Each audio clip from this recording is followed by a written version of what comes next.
Mr. Thanedar. Thank you, Chairman Jimenez. And thank you all for testifying this afternoon.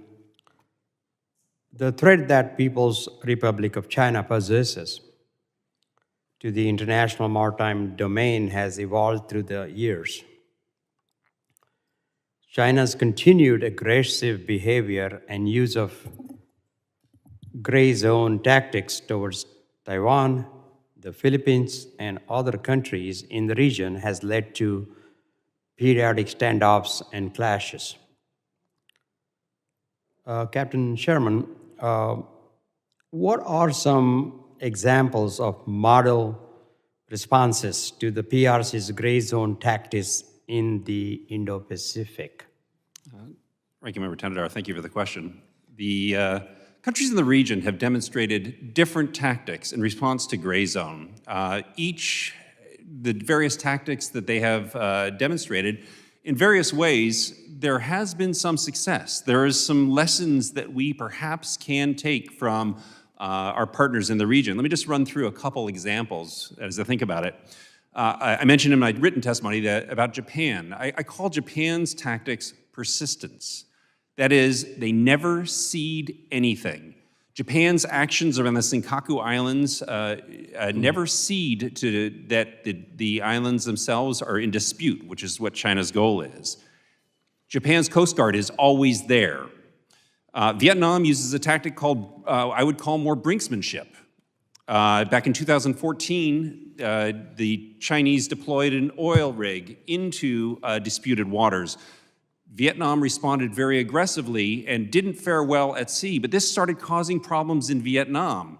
And the whole of nation pressure from Vietnam onto China caused China to back off of where they were.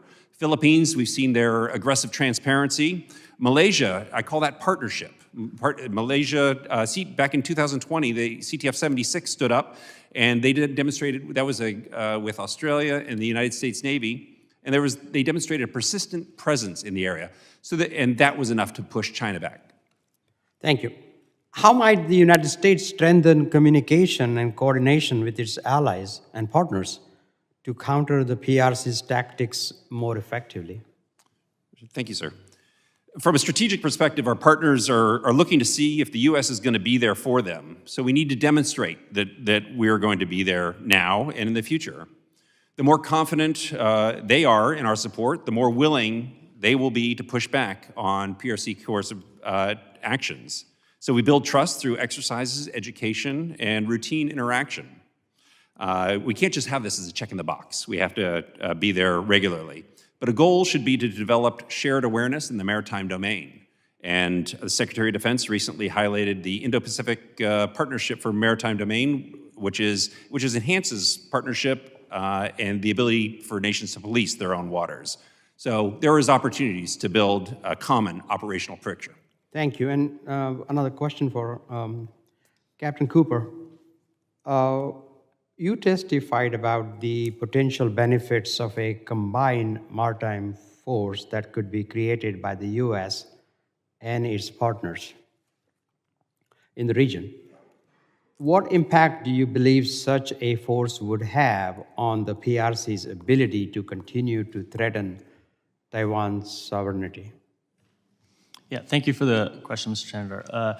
The CMF, what that will do is create this coalition of like-minded nations. And so by training those nations in some of those tactics and increasing their capability and their capacity, I think what we'll have is an increased presence in the region. And presence can lead to deterrence in some cases.